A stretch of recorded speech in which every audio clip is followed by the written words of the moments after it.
Hello, everyone. Welcome to Easy English with Stephanie. Today, we are going to learn about asking someone's name in English.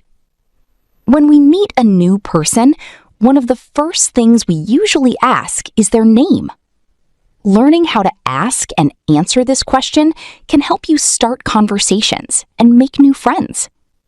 Let's begin. When you meet someone for the first time, you may want to know their name. The most common question is, "What is your name?" Listen to this example.